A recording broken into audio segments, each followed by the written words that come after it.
Sejam bem-vindos, bem-vindas, queridos e amados alunos do curso Mater Dei de Teologia Bíblico-Doutrinal.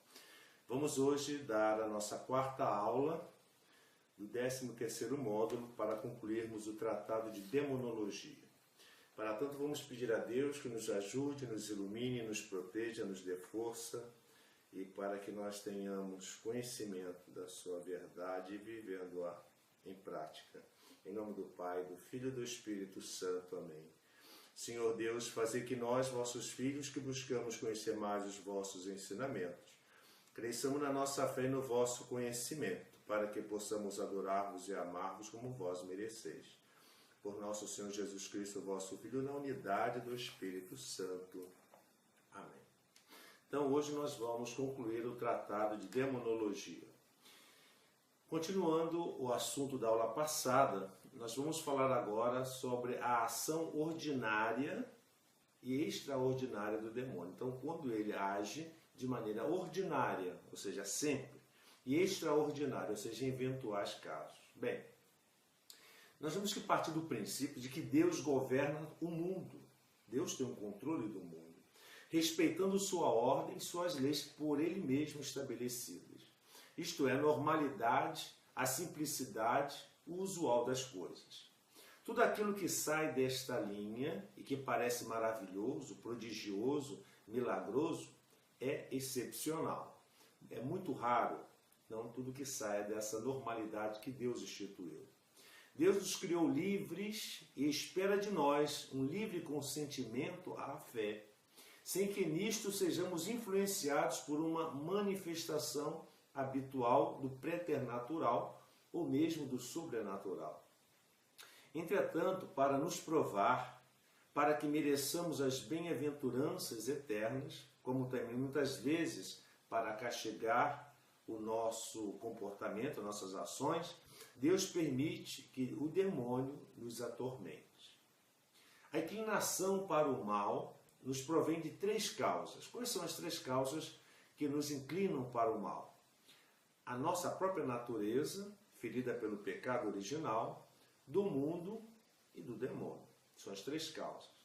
Entretanto, Satanás desperta em nós continuamente a tríplice concupiscência, com insistentes tentações de soberba, de orgulho, luxúria, de avidez em todos os níveis. Essa é a ação ordinária, comum, corrente do demônio, ou seja, a tentação. Além dela, pode o maligno exercer uma ação também que nós chamamos de extraordinária.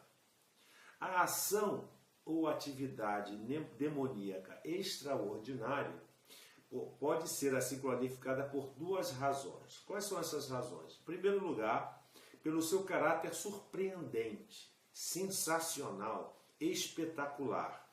E em segundo, pela sua relativa raridade, se comparada com a ação ordinária, lógico. Estamos nos referindo à infestação e à possessão diabólica. Trataremos em primeiro lugar da tentação, a seguir das duas formas de infestação, a local e a pessoal, no capítulo seguinte da possessão. Bem, o que seria a tentação? Vamos lá. Como o próprio nome indica, vamos falar sobre os zelotas. Natureza da tentação. Em seu sentido etimológico, ou seja, a origem da palavra, tentar alguém significa pô-lo à prova, para que conheçam as suas disposições. Qual a natureza da tentação? Bem, a natureza da tentação, ela é, digamos assim, ela pode ser probatória, ou seja, para a finalidade de provação, e tentação enganadora ou sedutora. Santo Agostinho estabeleceu uma distinção que se tornou básica entre a tentação probatória, ou seja, a tentatio probationis, aquela que é destinada à nossa aprovação, e a tentação enganadora ou sedutora, a tentatio deceptionem vel sedutionis, em latim. A tentação probatória, o que é essa tentação probatória? Bem, a tentação probatória não visa levar ao pecado, e sim tornar patente a virtude de alguém ou fortalecê-la por meio da tentação e da provação. Nesse sentido é que se pode falar de tentação de Deus, como, por exemplo, as provações que o Criador, servindo-se do demônio, enviou a Jó para provar a sua fidelidade.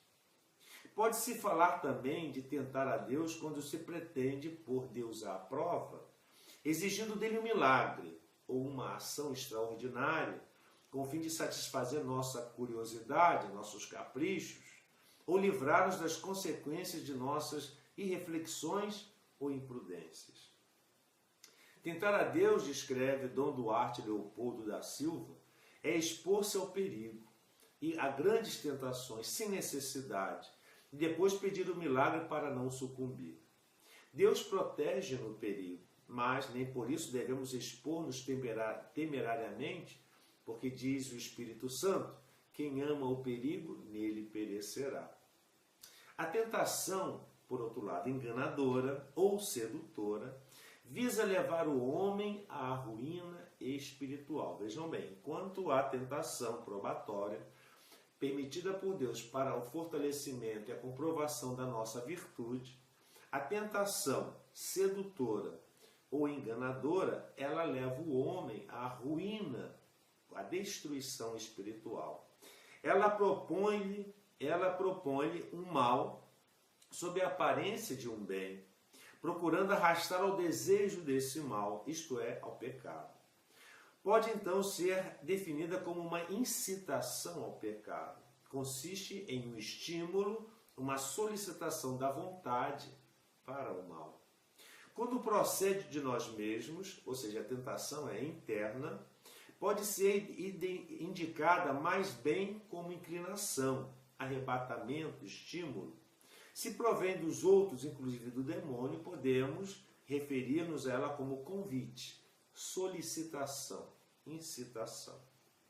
Então, o que é, afinal de contas, a tentação demoníaca? Bem, porém, conforme ensina o apóstolo, não temos que lutar somente contra a carne e o sangue, mas sim contra os principados e as potestades, contra os dominadores deste mundo das trevas, contra os espíritos malignos espalhados pelos ares. Está em Efésios, capítulo 6, versículos 10 a 11. Vejam bem, é fora de dúvida que muitíssimas tentações são obras diretas do demônio, cujo ofício próprio, diz São Tomás, é tentar. O ofício próprio do demônio é tentar, segundo Santo Tomás. A maior parte da atividade demoníaca se concretiza onde? Na tentação. Por isso o demônio no Evangelho é chamado tentador. As demais causas da tentação, ou seja, o mundo e a carne, podem atuar dependentemente uma das outras. Entretanto, é comum que nas tentações a atração do mundo se una à revolta da sensualidade e ambas se somem à ação aliciante do demônio. Então essas três inclinações podem se unir. De tal modo que, embora os teólogos aceitem o plano teórico e a possibilidade de a tentação poder ter uma causa apenas natural, o mundo ou a carne, sem entrar necessariamente a ação do demônio, no plano prático, em geral, admitem que o maligno sempre espreita, se aproveita de todas as circunstâncias para cavalgar a tentação e aumentar a sua intensidade ou malícia. De onde a advertência de São Paulo: se sentirdes raiva, seja sem pecar. Não se ponha o sol sobre vossa ira, para não dardes oportunidade ao demônio. Em Efésios, capítulo 4, versículos 26 e 27. E quando a tentação não é pecado? Bem, a tentação de si mesma, obviamente, não é pecado. A tentação em si não é pecado. Pois o próprio Salvador permitiu ser tentado pelo demônio, como vemos em Mateus 4, versículo de 1 a 11. Como dissemos, o demônio não pode agir diretamente sobre a inteligência ou a vontade humanas, e por isso procura influenciá-las por meios indiretos, em seu escopo, ou seja, em seu objetivo de fazê-los sempre pecar. Mesmo podendo resistir ao tentador, o homem frequentemente se deixa seduzir. Para nos tentar, o demônio excita a primeira coisa a imaginação, de modo a formar nela imagens e representações lúbricas ou perturbadoras. Interferir em movimentos corporais que favoreçam os maus hábitos e os maus pensamentos, intensificar as paixões, procurar enredar-nos nos sofismas, em erros e por aí vai. Entretanto, o homem não é culpado das tentações que sofre, a não ser quando elas são consequências da imprudência permitida ou procurada voluntariamente, por exemplo, com olhares indevidos, frequência a lugares perigosos e suspeitos, más companhias e etc. Do contrário, ele só será culpado nos casos em que der um consentimento pleno e deliberado às solicitações das tentações. Qual a necessidade que nós temos da vigilância e da oração? Bem, a necessidade da vigilância e da oração, devemos estar sempre alertas para enfrentar as provocações, como nos recomendou nosso Senhor na hora da sua paixão, em Mateus 26, 41, quando ele diz: vigiai e orai, para que não entreis em tentação. O espírito, na verdade, está pronto, mas a carne é fraca. O mesmo aconselha São Pedro, na primeira carta de Pedro, capítulo 5, versículo 8. Sede sóbrios e vigiai, porque o demônio, vosso adversário, anda ao redor como um leão que ruge, buscando a quem devorar. Vigiar, porém, não basta. É preciso resistir ao demônio. Resistir ao demônio e ele fugirá de vós. Carta de Tiago, capítulo 4, versículo 7. E nos assegura ainda São Pedro: resistir ao demônio, fortes na fé. 1 de Pedro, capítulo 5, versículo 9. E São Paulo ainda exorta: revesti-vos da armadura de Deus, para que possais resistir às ciladas do demônio. Tomai a armadura de Deus, para que possais resistir no dia mau, e ficar de pé depois de ter vencido tudo. Estais, pois, firmes, tendo cingido os vossos rins com a verdade, e vestindo a couraça da justiça. Tomai o escudo da fé, com que possais apagar todos os dardos inflamados do inimigo. Tomai também o elmo da salvação e a espada do Espírito, que é a palavra de Deus. Essa demonstração do apóstolo Paulo está na carta aos Efésios, capítulo 6, versículos 11 a 17. Mas será que Deus permite que sejamos tentados além das nossas forças? Bem, devemos, entretanto, ter sempre esta consoladora verdade. Qual é? É certo que Deus não permite que sejamos tentados além das nossas forças. Este é o ensinamento de São Paulo, na primeira carta aos Coríntios, capítulo 10, versículo 13. Ele diz o seguinte: nenhuma tentação vos sobreveio que superasse as forças humanas. Deus é fiel, não permitirá que sejais tentados acima das vossas forças, mas com a tentação vos dará também o meio de sair dela e a força para suportá-la. Agora nós vamos falar sobre a questão da infestação. Diz a carta aos Efésios capítulo 6, versículos 10 a 11. Não temos que lutar somente contra a carne e o sangue, mas sim contra os principados e as potestades, contra os dominadores deste mundo das trevas, contra os espíritos malignos espalhados pelos ares. Bem, a terminologia a respeito da ação extraordinária do demônio sobre os homens, as coisas e os locais, não é uniforme. Alguns autores falam em obsessão para designar essa atuação do demônio, quer se trate de uma simples presença local, quer da atuação sobre o homem, mas sem possuí-lo, quer da possessão em si. Adotamos aqui a terminologia utilizada por Monsenhor Corrado Balducci, por parecer-nos simples e direta: infestação local, infestação pessoal e possessão diabólica. Trataremos em primeiro lugar das duas formas de infestação, a local e a pessoal, e em seguida trataremos da possessão. O que seria então a infestação local? Bem, A infestação local consiste em uma atividade perturbadora que o demônio exerce diretamente sobre a natureza inanimada do reino animal, aliás, do reino mineral, elementos atmosféricos, etc. E animada inferior, ou seja, o reino vegetal e o reino animal. E também sobre lugares, procurando desse modo atingir indiretamente o homem, sempre em modo maléfico. Com efeito, todas as criaturas, mesmo as irracionais, por maldição do pecado, ficaram sob o poder do demônio. Isso está na carta aos Romanos, capítulo 8, versículos 21 e seguintes. Assim, os lugares e as coisas, do mesmo modo que as pessoas, estão sujeitas à infestação demoníaca. É preciso não esquecer a atuação dos demônios dos ares, a respeito das quais nos adverte o apóstolo. Não temos que lutar somente contra a carne e o sangue, mas sim contra os principados e as potestades, contra os dominadores deste mundo de trevas, contra os espíritos malignos espalhados pelos ares, como nós já nos referimos anteriormente.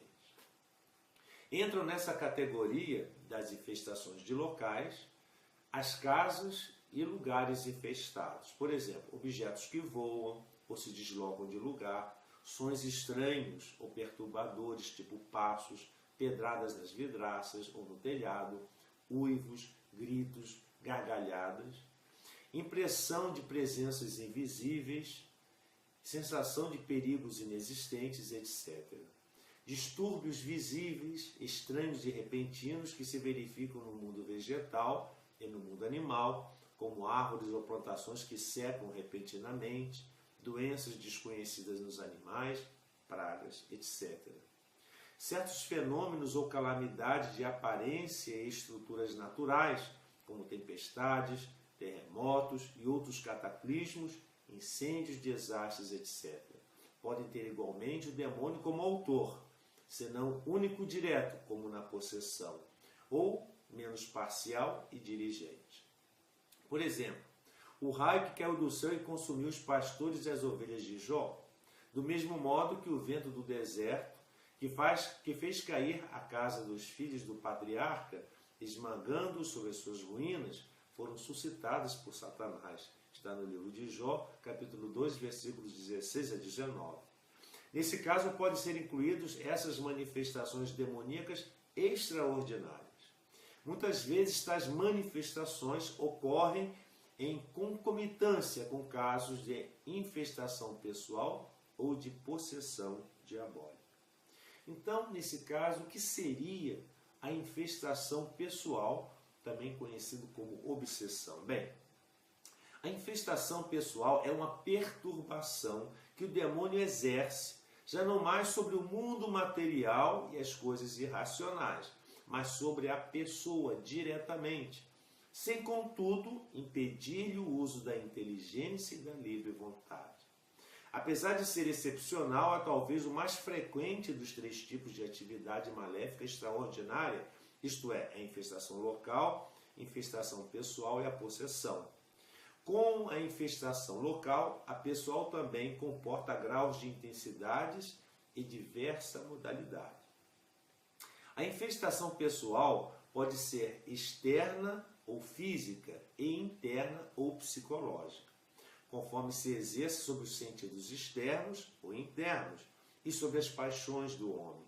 Com frequência, a infestação é simultaneamente externa e interna. Na infestação externa, ou seja, ou física, o demônio age sobre nossos sentidos externos, por exemplo, a vista, provocando aparições sedutoras ou, ao contrário, apavorantes, a audição, fazendo ouvir rumores, palavras ou canções obscenas, blasfêmias, convites, agrados ou ameaças, o tato, com sensações provocantes, abraços, movimentos carnais, então dores, doenças, etc. Mas o demônio pode atuar também sobre os sentidos internos, ou seja, a fantasia e a memória, e sobre as paixões. A infestação interna ou psicológica consiste em sugestões violentas e tenazes ideias fixas, imagens expressivas e absorventes, movimentos profundos de emotividade e de paixão, por exemplo, desgostos, amarguras, ressentimentos, ódio, angústias, desespero, ou ao contrário, inclinação para algum objeto ilícito, ou inclinação de si ilícita, mas desregrada quanto ao modo e à intensidade. Comenta o teólogo padre Tanqueray: a pessoa se sente, embora com desgosto, invadida por fantasias inoportunas, tediosas, que persistem não bastante os esforços vigorosos para afastá-las, ou então por frêmitos de ira, angústia, desespero, ímpetos instintivos de antipatia, ou pelo contrário, por perigosas ternuras sem razão alguma que os justifique. Monsenhor Balducci se refere a doenças de origem demoníaca por efeitos de malefícios, ou seja, trabalhos maléficos, observando que, nestes casos, os distúrbios são com frequência de ordem física, sendo dificilmente diagnosticados pelos médicos. Outras vezes se trata de inconvenientes que atacam a vida psíquica, a própria personalidade do indivíduo, tornando-o difícil, raivoso e até incapaz de atuar no âmbito da sua vida familiar e social. Convém precisar que muitas das manifestações que acabamos de descrever, embora próprias às infestações locais ou pessoais, não são exclusivas delas e nem sempre são de origem demoníaca. Várias anomalias de ordem psíquica, como ilusões, alucinações, delírios, podem se externar pelos mesmos fenômenos. Um cuidadoso exame do indivíduo e das circunstâncias que acompanham os fatos poderá revelar a origem natural patológica ou demoníaca dos distúrbios. E quais são as vítimas prediletas da infestação? Bem, se bem que qualquer pessoa possa ser vítima desse tipo de tormento diabólico, Monsenhor Balducci indica 3 categorias de pessoas que estariam mais sujeitas a eles. Quais são? Os santos, os exorcistas e demonólogos. E os maleficiados, ou seja, as pessoas que são vítimas de malefícios, trabalhos de origem diabólica, como feitiçaria, etc. Os santos por causa do ódio que o demônio tem daqueles que de modo especial amam a Deus e procuram a perfeição. Isto do lado da intenção do demônio. Do lado da permissão divina, esta é dada como provação especial a almas muito eleitas. Vários santos experimentaram esse ódio demoníaco.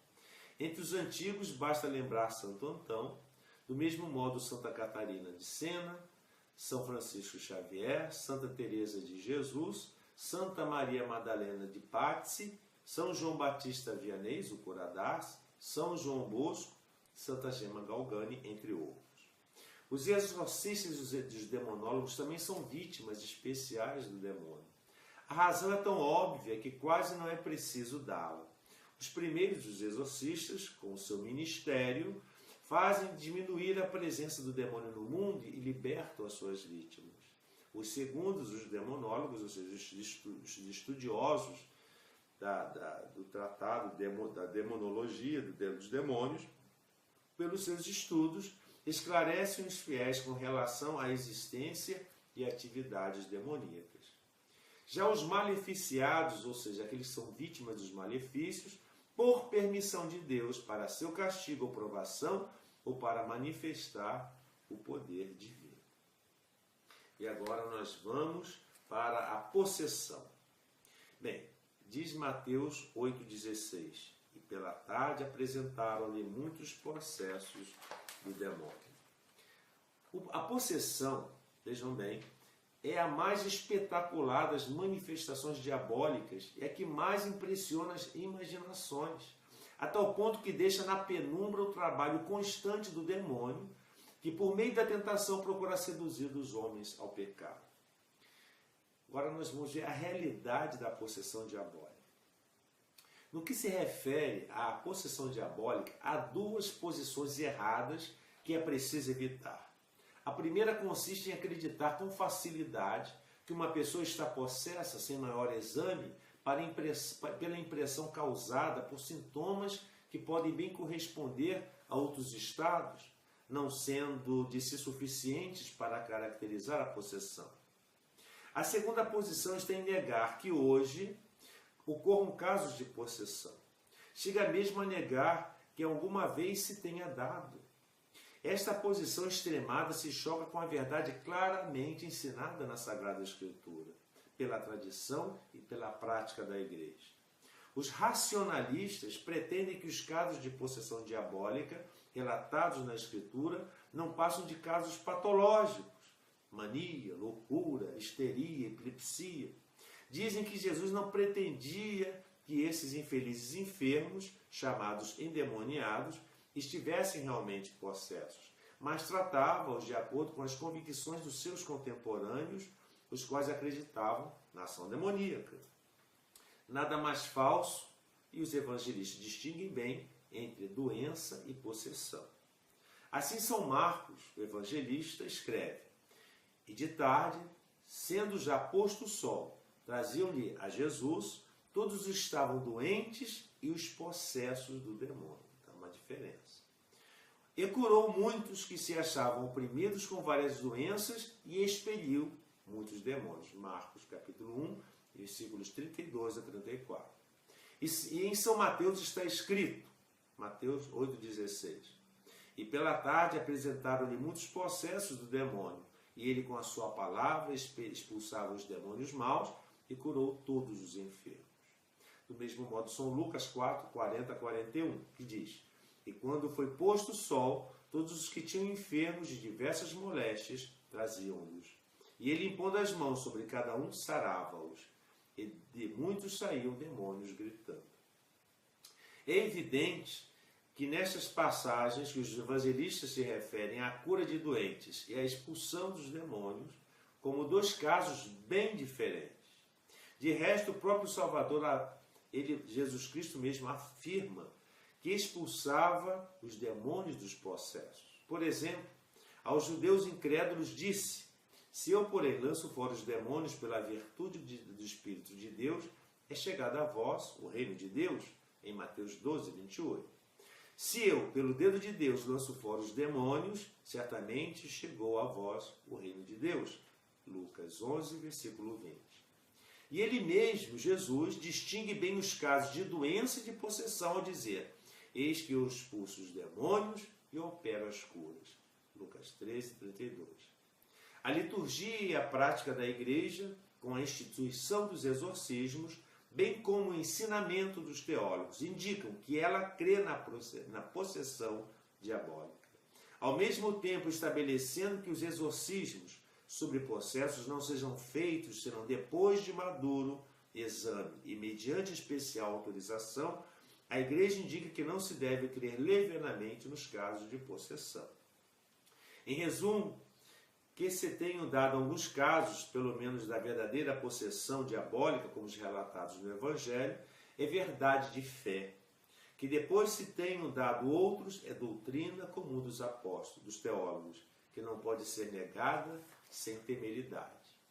E qual é a natureza da possessão? Bem, a possessão consiste em um domínio que o demônio exerce diretamente sobre o corpo e indiretamente sobre a alma de uma pessoa. Esta se converte em um instrumento cego, dócil, fatalmente obediente ao poder perverso e despótico do demônio. O indivíduo em tal estado é chamado justamente possesso, endemoniado, enquanto instrumento, vítima do poder demoníaco, ou energúmeno, porque mostra uma agitação insólita. Quais são as características da possessão? A possessão se caracteriza por dois elementos. Primeiro, a presença do demônio no corpo do homem e, segundo, o exercício de um poder por parte do demônio sobre o mesmo. Quanto à presença demoníaca, ela não significa uma presença física como o anjo decaído. O demônio é por espírito. Sua presença se dá pelo contato operativo, isto é, o demônio está onde atua desse modo. O demônio pode desenvolver a sua atividade por toda a parte, tanto fora como dentro dos corpos humanos. Sendo assim, o indivíduo pode estar possuído por vários demônios, os quais operam simultaneamente sobre ele, embora sob diversos aspectos.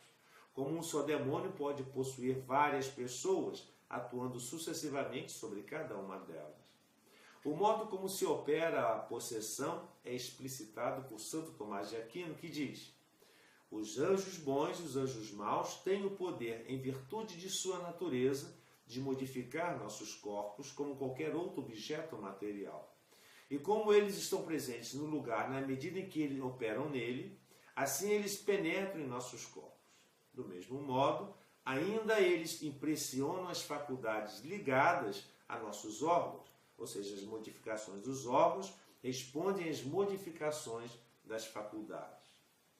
Mas a impressão não chega até a vontade, porque a vontade nem seu exercício, nem seu objeto depende de um órgão corporal. Ela recebe o seu objeto da inteligência na medida em que esta desentranha do que ela percebe a noção da bondade do ser. Em outro lugar, Santo Tomás de Aquino explica que o diabo não pode penetrar diretamente na alma do homem, pois isso somente a Santíssima Trindade tem o poder. Isso quer dizer, na possessão diabólica, embora o demônio domine o corpo, sobretudo o sistema nervoso, e possa impedir o uso das potências da alma, ela não pode penetrar na alma e obrigar sua vítima a cometer pecado ou aceitar doutrinas diabólicas. O possesso não é moralmente responsável por seus atos, por piores que sejam, uma vez que não tem plena consciência deles, nem existe colaboração por parte da sua vontade. Quais são os efeitos da ação do demônio sobre o possesso? Bem, a presença operante do demônio no endemoniado não é contínua, mas se manifesta por períodos de crise. Não falta ao demônio poder nem vontade de atormentar ininterruptamente sua vítima, tal ódio que ele tem ao ser humano. Deus é que não o permite, pois a pessoa não resistiria. A influência do demônio sobre os possessos não é simplesmente indireta ou moral, como, por exemplo, nas tentações, mesmo as mais fortes. Ela é uma ação direta e física, exercida pelo espírito das trevas sobre os órgãos corporais do infeliz submetido ao seu império. De onde resulta por este último estado doentio, estranho, que sai das leis ordinárias das afecções mórbidas, embora frequentemente acompanhado de fenômenos de ordem puramente natural, que o demônio determina nele, simultaneamente com aqueles que ultrapassam a esfera própria aos agentes físicos. Esses fenômenos são, habitualmente, uma superexcitação geral e profunda de todo o sistema nervoso. Outras vezes, ao contrário, o demônio comunica à sua vítima um crescimento extraordinário de força muscular. O infeliz entra em fúria a ponto de espumar de raiva, ranger os dentes, soltar gritos espantosos, precipitar-se na água ou no fogo. Ele se torna então perigoso para aqueles que se aproximam dele. Destrói com um simples pedaço de palha as cadeias de ferro, como as quais cadeias de ferro que os querem prender. E se ele não puder atingir os outros, volta contra si mesmo o seu furor, arranhando-se com as unhas, machucando-se com as pedras do caminho. Essa ação perturbadora e nociva do demônio sobre os órgãos corporais expande-se sobre as faculdades mistas, como a imaginação, a memória, a sensibilidade.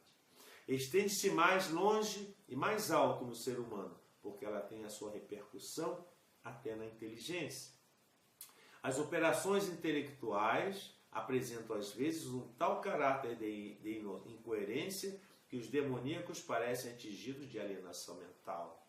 Não é raro também ver-se produzir no domínio do espírito um fenômeno análogo àquele que se passa em seus órgãos, assim como o demônio, em lugar de paralisar as energias corporais do demoníaco, aumenta seu poder. Do mesmo modo, em vez de diminuir suas luzes naturais, ele comunica à sua inteligência conhecimentos que ultrapassam de muito o seu poder.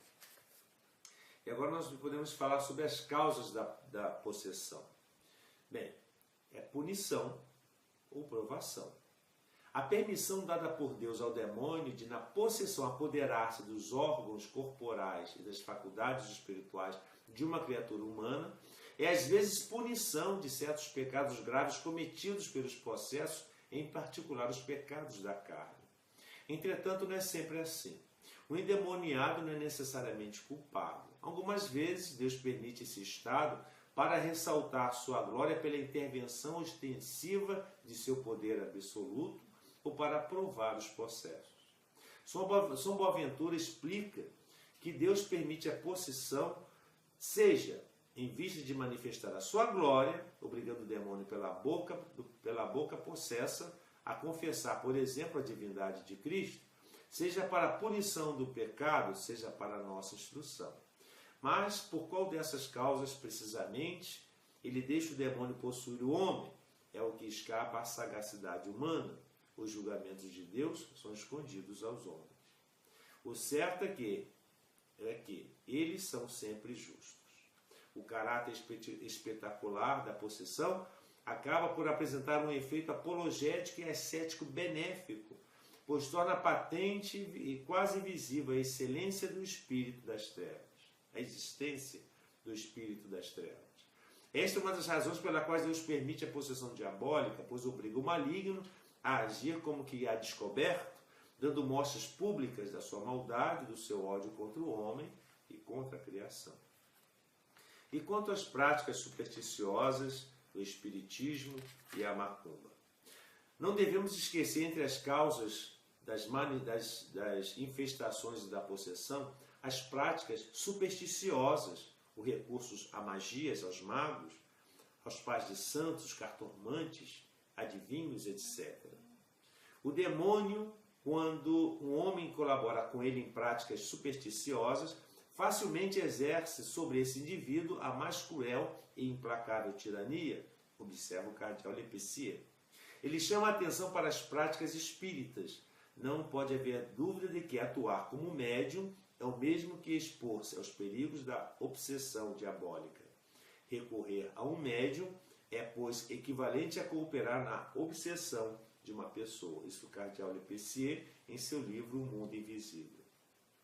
Uma das causas muito comuns da ação extraordinária do demônio sobre as pessoas é o malefício, a respeito da qual falaremos mais adiante.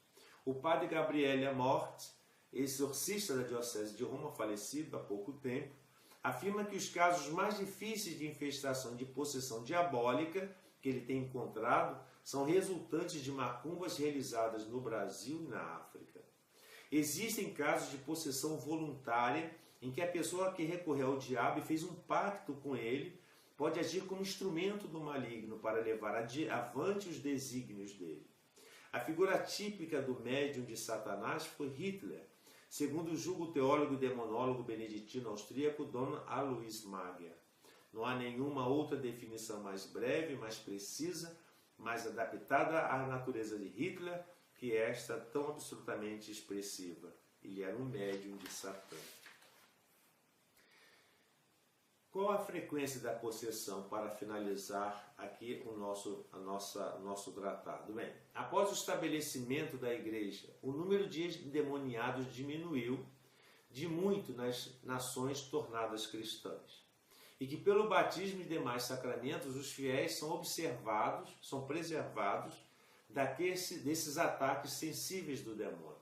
Ele perdeu seu império, mesmo sobre aqueles que, embora batizados, vivem de maneira pouco conformes à fé de seu batismo. Membros da igreja, embora membros mortos, eles encontram nessa união, entretanto imperfeita ao corpo místico de Cristo, um socorro em geral suficiente para que o demônio não possa apoderar-se deles, como faria se tratasse de pagãos. Entretanto, observa o padre Ortolan, não somente nas regiões que não receberam o Evangelho, mas também naqueles em que a igreja está estabelecida, encontram-se ainda demoníacos. Seu número aumenta na proporção do grau de apostasia das nações que, outrora católicas, abandonaram pouco a pouco a fé e retomam o paganismo teórico e prático. Para avaliarmos corretamente a presença e a atuação do demônio no mundo atual, é preciso considerar que o estado de apostasia a que se referiu o padre Ortolan há mais de 40 anos chegou em nossos dias em um grau inimaginável. E que mais ainda do que em casos de possessão, o número de infestados é sem conta. Então, amados irmãos, terminamos a nossa aula pedindo a Deus que nos livre das tentações demoníacas, que sejamos fortes e firmes, agora que nós temos esse conhecimento. Esse assunto todo está na nossa apostila, onde vocês, com maior acuidade, poderão encontrar. E a bibliografia também recomendada nela. Que o Senhor nos abençoe e guarde-nos de todo mal e nos conduza à vida eterna.